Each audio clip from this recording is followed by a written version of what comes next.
زبان کا وار تلوار سے گہرا ہوتا ہے، سلطان ایوبی نے کہا۔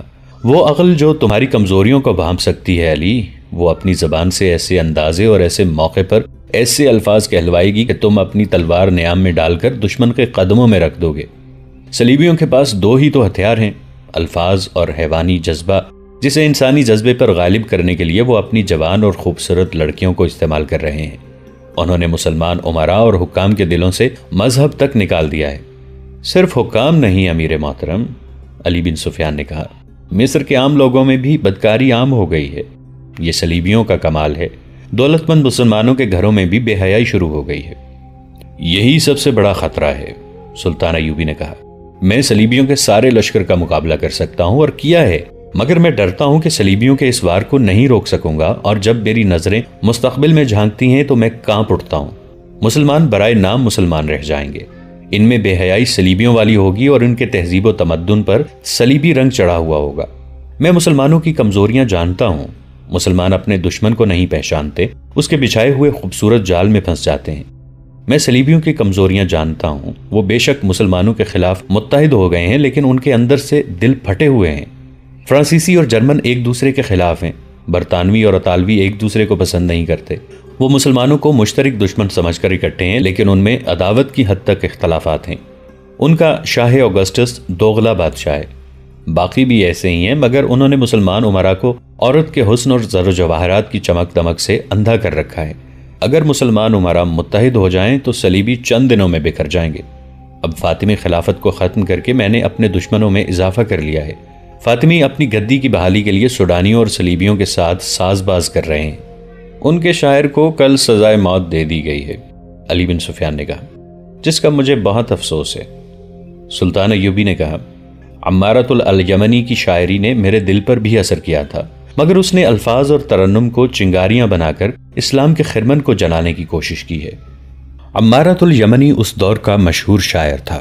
اس دور میں اور اس سے پہلے بھی لوگ شاعروں کو پیروں اور پیغمبروں جتنا درجہ دیتے تھے۔ شاعر الفاظ اور ترنم سے فوجوں میں جذبے کی نئی روح پھونک دیا کرتے تھے۔ یہی درجہ اس مسلمان شاعر کو حاصل تھا۔ اس نے لوگوں میں جو مقام پیدا کر رکھا تھا، اسے اس نے اس طرح استعمال کرنا شروع کر دیا تھا کہ ایک طرف وہ لوگوں میں جہاد کا جذبہ پختہ کرتا تھا اور ساتھ ہی فاطمی خلافت کی عظمت کی دھاک لوگوں کے دلوں میں بٹھاتا تھا۔ اسے فاطمی خلافت کی اتنی پشت پناہی حاصل تھی کہ اس نے سلطان ایوبی کے خلاف زہر اگلنا شروع کر دیا تھا۔ اس کے آخری اشعار یہ تھے کہ مجھے فاطمی خلافت کی محبت کا تانا دینے والوں، مجھ پر لعنت بھیجو، میں تمہیں لعنت کے لائق سمجھتا ہوں۔ فاطمی محلات کی ویرانی پر آنسو بہاؤ، ان میں رہنے والوں کو میرا پیغام دو کہ میں نے تمہارے لیے جو زخم کھائے ہیں وہ کبھی مندمل نہ ہوں گے۔ اس کے گھر اچانک چھاپا مارا گیا تھا۔ وہاں سے دستاویزی ثبوت ملا تھا کہ وہ صرف فاطمی خلافت کا ہی بہی خواہ نہیں بلکہ صلیبیوں کا وظیفہ خوار بھی ہے۔ صلیبی اسے اس مقصد کے لیے وظیفہ دیتے تھے کہ وہ مصریوں کے دلوں پر فاطمی خلافت کو غالب کر دے اور سلطان ایوبی کے خلاف نفرت پیدا کرتا رہے۔ اسے سزائے موت دی گئی تھی۔ جس قوم کے شاعر بھی دشمن کے وظیفہ خوار ہوں، اس قوم کے لیے ذلت و رسوائی ہے، سلطان ایوبی نے کہا۔ دربان اندر آیا اور کہا کہ معزول خلیفہ العاضد کا قاصد آیا ہے۔ سلطان ایوبی کے ماتھے کے شکن گہرے ہو گئے۔ انہوں نے کہا، خلافت کے سوا یہ بڈھا مجھ سے اور کیا مانگ سکتا ہے؟ دربان سے کہا، اسے اندر بھیج دو۔ العاضد کا قاصد اندر آیا اور کہا، خلیفہ کا سلام پیش کرتا ہوں۔ وہ خلیفہ نہیں ہے، سلطان ایوبی نے کہا۔ 2 مہینے ہو گئے ہیں اسے معزول ہوئے، وہ اپنے محل میں قید ہے۔ معافی چاہتا ہوں قابل صد احترام امیر، قاصد نے کہا۔ عادت کے تحت منہ سے نکل گیا۔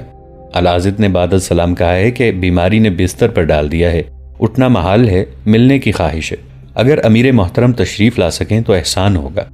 سلطان ایوبی نے بے قراری سے اپنی ران پر ہاتھ مارا اور کہا، وہ مجھے بلا رہا ہے کیونکہ وہ ابھی تک اپنے آپ کو خلیفہ سمجھتا ہے۔ نہیں امیر مصر، قاصد نے کہا، ان کی حالت بہت خراب ہے۔ محل کے طبیب نے خطرے کا اظہار کیا ہے، یہ ان کا دیرینہ مرض ہے جو غم اور غصے میں تیز ہو جاتا ہے، اب تو وہ اٹھنے سے معذور ہو گئے ہیں۔ قاصد نے ذرا جھک کر کہا، انہوں نے یہ بھی کہا ہے کہ آپ اکیلے تشریف لائیں، راز کی 2-4 باتیں ہیں جو کسی دوسرے کے سامنے نہیں کی جا سکتی۔ انہیں بعد السلام کہنا، صلاح الدین ایوبی راز کی سب باتیں جانتا ہے، سلطان ایوبی نے کہا۔ اب راز کی باتیں خدا سے کہنا، اللہ تمہیں معاف کرے۔ قاصد مایوس ہو کر چلا گیا۔ سلطان ایوبی نے دربان کو بلا کر کہا کہ طبیب کو بلاؤ۔ انہوں نے علی بن سفیان اور بہاؤالدین شداد سے کہا، اس نے مجھے اکیلا آنے کو کہا ہے، کیا اس میں کوئی چال نہیں؟ کیا میرا خدشہ غلط ہے کہ مجھے محل میں بلا کر میرا کام تمام کرنا چاہتا ہے؟ اسے مجھ پر اوچھا وار کرنا چاہیے، اسے حق حاصل ہے۔ آپ نے اچھا کیا نہیں گئے، شداد نے کہا، اور علی بن سفیان نے تائید کی۔ طبیب آ گیا تو سلطان ایوبی نے اسے کہا، آپ العاضد کے پاس چلے جائیں، میں جانتا ہوں وہ بہت مدت سے بیمار ہے، معلوم ہوتا ہے کہ اس کا طبیب مایوس ہو گیا ہے، آپ جا کر دیکھیں اور اس کا علاج کریں، یہ بھی ہو سکتا ہے کہ وہ بیمار نہ ہو، اگر ایسا ہے تو مجھے بتائیں۔ سابق خلیفہ العاضد کو اسی محل میں رہنے کی اجازت دے دی گئی تھی جو اس کی خلافت کی گدی تھی۔ اس محل کو اس نے جنت بنا رکھا تھا۔ حرم دیس دیس کی خوبصورت عورتوں سے پر رونق تھا، لونڈیوں کا ہجوم الگ تھا، سینکڑوں محافظوں کا دستہ مستعد رہتا تھا، فوجی کماندار حاضری میں کھڑے رہتے تھے۔ سلطان ایوبی کے لائے ہوئے انقلاب نے اس محل کی دنیا ہی بدل ڈالی تھی۔ خلیفہ اب خلیفہ نہیں تھا، محل میں عیش و عشرت کا تمام سامان جوں کا توں رہنے دیا گیا۔ فوجی کمانداروں اور محافظ دستے کو وہاں سے ہٹا دیا گیا تھا۔ فوج کا ایک دستہ اب بھی وہاں نظر آتا تھا، مگر یہ العاضد کا محافظ نہیں، پہرہ دار تھا۔ خلافت کا محل چونکہ سازشوں کا مرکز تھا، اس لیے وہاں اب پہرہ لگا دیا گیا تھا۔ العاضد اب اپنے محل میں قیدی تھا، وہ بوڑھا تھا اور دل کے عارضے میں مبتلا تھا۔ خلافت چھن جانے کا غم، بڑھاپا، شراب اور عیش و عشرت نے اسے بستر پر ڈال دیا تھا۔ چند دنوں میں وہ لاش کی مانند ہو گیا۔ اس کی تیمارداری کے لیے 2 ادھیڑ عمر عورتیں اور ایک خادم اس کے کمرے میں موجود تھا۔ العاضد آنکھ کھولتا، انہیں دیکھتا اور آنکھیں بند کر لیتا تھا۔ محل کا طبیب اسے دوائی پلا گیا تھا۔ 2 جوان لڑکیاں کمرے میں آئیں، یہ العاضد کے حرم کی رونق تھیں۔ ان میں سے ایک نے خلیفہ کا ہاتھ اپنے ہاتھ میں لیا اور اس پر جھک کر صحت کا حال احوال پوچھا۔ دوسری نے العاضد کا چہرہ دونوں ہاتھوں میں تھام کر اسے صحت یابی کی دعا دی۔ دونوں لڑکیوں نے ایک دوسری کی آنکھوں میں دیکھا اور ایک نے کہا، آپ آرام فرمائیں، ہم آپ کو بے آرام نہیں کریں گی۔ دوسری نے کہا، ہم ہر وقت ساتھ والے کمرے میں موجود رہتی ہیں، بلا لیا کریں، اور دونوں کمرے سے نکل گئیں۔ العاضد نے کراہ کر لمبی آہ بھری اور اپنے پاس کھڑی ادھیڑ عمر عورتوں سے کہا، یہ دونوں لڑکیاں میری تیمارداری کے لیے نہیں آئیں، یہ دیکھنے آئی تھیں کہ میں کب مر رہا ہوں۔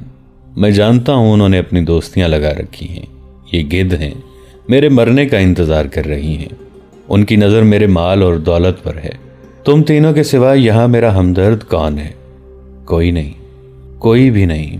فاطمی خلافت کے نعرے لگانے والے کہاں گئے؟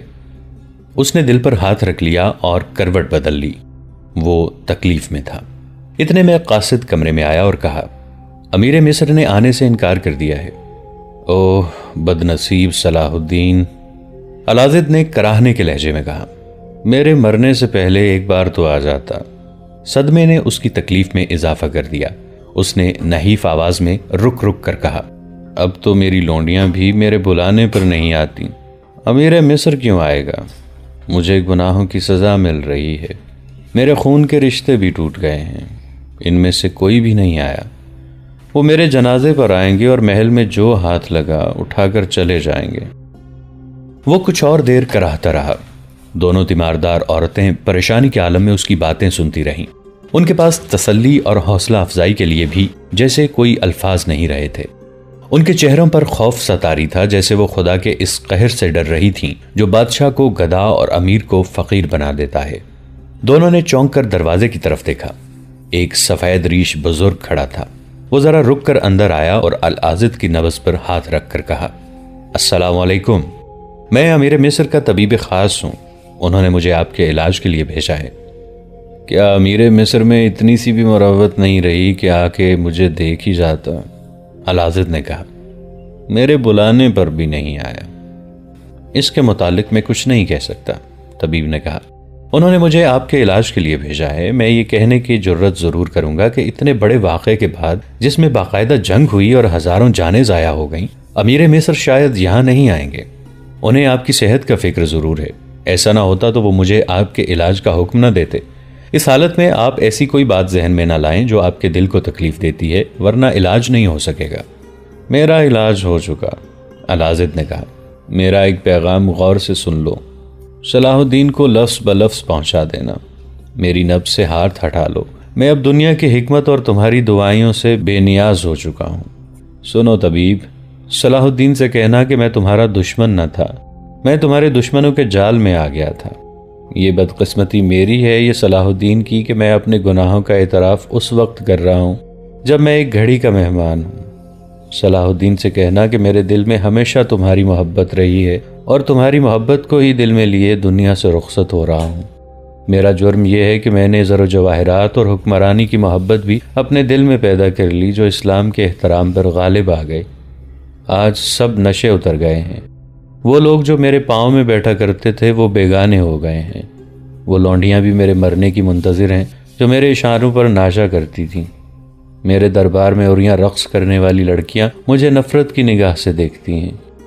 انسان کی سب سے بڑی غلطی یہ ہے کہ انسان کی باتوں میں آ کر خدا کو بھول جاتا ہے، اور یہ بھول ہی جاتا ہے کہ اسے خدا کے پاس جانا ہے جہاں کوئی انسان کسی انسان کے گناہوں کا بوجھ نہیں اٹھا سکتا۔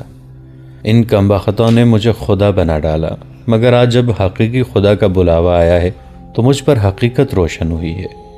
میں نے اس کو نجات کا ذریعہ سمجھا ہے کہ اپنے گناہوں کا اعتراف کر لوں اور صلاح الدین کو ایسے خطروں سے خبردار کرتا جاؤں جن سے وہ شاید واقف نہیں۔ اسے کہنا کہ میرے محافظ دستے کا سالار جب تک زندہ ہے اور سوڈان میں کہیں روپوش ہے، وہ مجھے بتا کر گیا تھا کہ فاطمی خلافت کی بحالی کے لیے وہ سوڈانی اور قابل اعتماد مصریوں کی فوج تیار کرے گا اور وہ صلیبیوں سے جنگی اور مالی امداد لے گا۔ صلاح الدین سے کہنا اسے محافظ دستے پر نظر رکھے، اکیلا باہر نہ نکلے، رات کو زیادہ محتاط رہے کیونکہ رجب نے فدائیوں کے ساتھ ایوبی کے قتل کا منصوبہ بنا لیا ہے۔ اسے کہنا کہ مصر تمہارے لیے آگ اگلنے والا پہاڑ ہے، تم جنہیں دوست سمجھتے ہو وہ بھی تمہارے دشمن ہیں، اور وہ جو تمہاری آواز کے ساتھ آواز ملا کر وسیع سلطنت اسلامیہ کے نعرے لگاتے ہیں ان میں بھی صلیبیوں کے پالے ہوئے سانپ موجود ہیں۔ تمہارے جنگی شعبے میں فیض الفاطمی بڑا حاکم ہے، مگر تم نہیں جانتے کہ وہ تمہارے مخالفین میں سے ہے، وہ رجب کا دست راست ہے۔ تمہاری فوج میں ترک، شامی اور دوسری عرب نسل کے جو کماندار اور سپاہی ہیں ان کے سوا کسی پر بھروسہ نہ کرنا، یہ سب تمہارے وفادار اور اسلام کے محافظ ہیں۔ مصری فوجیوں میں قابل اعتماد بھی ہیں اور بے وفا بھی۔ تم نہیں جانتے کہ تم نے جب سوڈانیوں پر فیصلہ کن حملہ کیا تھا تو حملہ آور دوستوں میں 2 دوستوں کے کماندار تمہاری چال کو ناکام کرنے کے لیے تمہاری ہدایات اور احکام پر غلط عمل کرنا چاہتے تھے، لیکن تمہارے ترک اور عرب سپاہیوں میں جوش اور جذبہ ایسا تھا کہ اپنے کمانداروں کے حکم کا انتظار کیے بغیر وہ سوڈانیوں پر قہر بن کے ٹوٹے تھے، ورنہ یہ 2 کماندار جنگ کا پانسا پلٹ کر تمہیں ناکام کر دیتے۔ العاضد مری مری آواز میں رک رک کر بولتا رہا۔ طبیب نے اسے 1-2 مرتبہ بولنے سے روکا تو اس نے ہاتھ کے اشارے سے اسے چپ کرا دیا۔ اس کے چہرے پر پسینہ اس طرح آ گیا تھا جیسے کسی نے پانی چھڑک دیا ہو۔ دونوں عورتوں نے اس کا پسینہ پونچھا، لیکن پسینہ چشمے کی طرح پھوٹتا آ رہا تھا۔ اس نے چند ایک اور انتظامیہ اور فوج کے حکام کے نام بتائے جو سلطان ایوبی کے خلاف سازشوں میں مصروف تھے۔ ان میں سب سے زیادہ خطرناک فدائی تھے جن کا پیشہ پراسرار قتل تھا۔ وہ اس فن کے ماہر تھے۔ العاضد نے مصر میں صلیبیوں کے اثر و رسوخ کی تفصیل بھی بتائی اور کہا، انہیں مسلمان نہ سمجھنا، یہ ایمان فروخت کر چکے ہیں۔ صلاح الدین سے کہنا کہ اللہ تمہیں کامیاب کرے اور سرخرو کرے، لیکن یہ یاد رکھنا کہ ایک تو وہ لوگ ہیں جو چوری چھپے تمہیں دھوکہ دے رہے ہیں اور دوسرے وہ لوگ ہیں جو خوشامد سے تمہیں خدا کے بعد کا درجہ دیں گے۔ یہ ان لوگوں سے زیادہ خطرناک ہیں جو چوری چھپے دھوکہ دیتے ہیں۔ اسے کہنا کہ دشمنوں کو زیر کر کے جب تم اطمینان سے حکومت کی گدی پر بیٹھو گے تو میری طرح دونوں جہان کے بادشاہ نہ بن جانا۔ سدا بادشاہی اللہ کی ہے۔ اسی مصر میں فرعون کے کھنڈر دیکھ لو، میرا انجام دیکھ لو، اپنے آپ کو اس انجام سے بچانا۔ اس کی زبان لڑکھڑانے لگی۔ اس کے چہرے پر جہاں کرب کا تاثر تھا وہاں سکون سا بھی نظر آنے لگا۔ اس نے بولنے کی کوشش کی مگر حلق سے خراٹے نکلے۔ اس کا سر ایک طرف لڑک گیا اور وہ ہمیشہ کے لیے خاموش ہو گیا۔ یہ واقعہ ستمبر 1171 عیسوی کا ہے۔ طبیب نے سلطان ایوبی کو اطلاع بھجوائی۔ محل میں العاضد کی موت کی خبر پھیل گئی۔ محل کے کسی گوشے سے رونا تو دور کی بات ہے، ہلکی سی سسکی بھی سنائی نہ دی۔ صرف ان 2 عورتوں کے آنسو بہ رہے تھے جو آخری وقت اس کے پاس تھیں۔ سلطان ایوبی چند ایک حکام کے ساتھ فوراً محل میں گیا۔ اس نے دیکھا کہ وہاں برآمدوں اور غلام گردشوں میں کچھ سرگرمی سی تھی۔ اسے شک ہوا اس نے محافظ دستے کے کماندار کو بلا کر حکم دیا کہ محل کے تمام کمروں میں گھوم جاؤ، تمام مردوں، عورتوں اور لڑکیوں کو کمروں سے نکال کر باہر صحن میں بٹھا دو اور کسی کو باہر نہ جانے دو۔ کسی کو کیسی ہی ضرورت کیوں نہ ہو استبل سے کوئی گھوڑا نہ کھولے۔ سلطان ایوبی نے محل پر قبضہ کرنے کا حکم دے دیا۔ انہوں نے عجیب چیز یہ دیکھی کہ العاضد جو اپنے آپ کو بادشاہ بنائے بیٹھا تھا اور جس نے عورت اور شراب کو ہی زندگی جانا تھا، اس کی میت پر رونے والا کوئی نہ تھا۔ محل مردوں اور عورتوں سے بھرا پڑا تھا، مگر کسی کے چہرے پر اداسی کا تاثر بھی نہ تھا۔ طبیب سلطان ایوبی کو الگ لے گیا اور اسے العاضد کی آخری باتیں سنائیں۔ اس نے اپنی رائے ان الفاظ میں دی کہ آپ کو آخری وقت اس کے بلاوے پر آ جانا چاہیے تھا۔ سلطان ایوبی نے اسے بتایا کہ وہ اس خدشے کے پیش نظر نہیں آئے کہ اس شخص کا کچھ بھروسہ نہ تھا، اور دوسری وجہ یہ تھی کہ اسے ایمان فروشوں سے نفرت تھی۔ مگر اب طبیب کی زبانی العاضد کا آخری پیغام سن کر سلطان ایوبی کو سخت پچھتاوا ہونے لگا۔ وہ بہت بے چین ہو گئے اور انہوں نے کہا، اگر میں آ جاتا تو اس کے منہ سے کچھ اور راز کی باتیں نکلوا لیتا، وہ کوئی راز سینے میں نہ لے گیا ہو۔ متعدد مورخین نے اپنی تحریروں میں لکھا ہے کہ العاضد بے شک عیاش اور گمراہ تھا۔ اس نے سلطان ایوبی کے خلاف سازشوں کی پشت پناہی بھی کی، لیکن اس کے دل میں سلطان ایوبی کی محبت بہت تھی۔ دو مورخین نے یہ بھی لکھا ہے کہ اگر سلطان ایوبی العاضد کے بلاوے پر چلے جاتے تو العاضد انہیں اور بہت سی باتیں بتاتا۔ بہرحال تاریخ ثابت کرتی ہے کہ العاضد کے بلاوے میں کوئی فریب نہیں تھا۔ اس نے اپنی روح کی نجات کے لیے اور سلطان ایوبی کی محبت کے لیے گناہوں کی بخشش مانگنے کا یہ طریقہ اختیار کیا تھا۔ بہت مدت تک سلطان ایوبی تعسف میں رہے کہ وہ آخری وقت العاضد کی باتیں نہ سن سکے۔ بعد میں ان تمام افراد کے خلاف الزامات صحیح ثابت ہوئے تھے جن کی العاضد نے نشاندہی کی تھی۔ سلطان ایوبی نے ان تمام افراد کے نام علی بن سفیان کو دے کر حکم دیا تھا کہ ان سب کے ساتھ اپنے جاسوس اور سراغ رساں لگا دو، لیکن کسی کو مکمل شہادت اور ثبوت کے بغیر گرفتار نہ کرنا۔ ایسے طریقے اختیار کرو جو عین موقع پر پکڑے جائیں، کہیں ایسا نہ ہو کہ کسی کے ساتھ بے انصافی ہو جائے۔ یہ احکام دے کر انہوں نے تجہیز و تکفین کے انتظامات کرائے۔ اسی شام العاضد عام قبرستان میں دفن کر دیا گیا، جہاں تھوڑے ہی عرصے بعد قبر کا نام و نشان مٹ گیا۔ سلطان ایوبی نے محل کی تلاشی لی، وہاں سے اس قدر سونا، جواہرات اور بیش قیمت تحائف نکلے کہ سلطان ایوبی حیران رہ گئے۔ انہوں نے حرم کی تمام عورتوں اور جوان لڑکیوں کو علی بن سفیان کے حوالے کر دیا اور حکم دیا کہ معلوم کرو کہ کون کہاں کی رہنے والی ہے۔ ان میں سے جو اپنے گھروں کو جانا چاہتی ہیں انہیں اپنی نگرانی میں گھروں تک پہنچا دو، اور ان میں جو غیر مسلم اور فرنگی ہیں ان کے متعلق پوری طرح چھان بین کر کے معلوم کرو کہ وہ کہاں سے آئی تھیں اور ان میں مشتبہ کون کون سی ہے۔ مشتبہ کو آزاد نہ کیا جائے بلکہ اس سے معلومات حاصل کی جائیں۔ سلطان ایوبی رحمۃ اللہ علیہ نے محل سے برآمد ہونے والا مال و دولت ان تعلیمی اداروں، مدرسوں اور ہسپتالوں میں تقسیم کر دیا جو انہوں نے مصر میں کھولے تھے۔ العاضد نے مرنے سے پہلے اپنے محافظ دستے کے سالار رجب کے متعلق بتایا تھا کہ وہ سوڈان میں روپوش ہے، جہاں وہ سلطان ایوبی کے خلاف فوج تیار کر رہا ہے اور وہ صلیبیوں سے بھی مدد لے گا۔ علی بن سفیان نے 6 ایسے جانباز منتخب کیے جو لڑاکا جاسوس تھے۔ ان کا کماندار رجب کو پہچانتا تھا۔ انہیں تاجروں کے بھیس میں سوڈان روانہ کر دیا گیا۔ انہیں یہ حکم دیا گیا تھا کہ ممکن ہو سکے تو اسے زندہ پکڑ لائیں ورنہ وہیں قتل کر دیں۔ جس وقت یہ پارٹی سوڈان کو روانہ ہوئی اس وقت رجب سوڈان میں نہیں بلکہ فلسطین کے ایک مشہور اور مضبوط قلعے شوبک میں تھا۔ دوستو، آج کے لیے اتنا ہی۔ اسی کہانی کی اگلی قسط کے ساتھ بہت جلد حاضر ہوں گے۔ نیچے کامنٹ سیکشن میں اپنی رائے کا اظہار ضرور کیجیے گا۔ ہمارے اس چینل کو سبسکرائب کر کے نیچے موجود بیل آئیکن کو بھی ضرور کلک کیجیے گا۔ اگلی ملاقات تک کے لیے ہمارا اور آپ کا اللہ نگہبان۔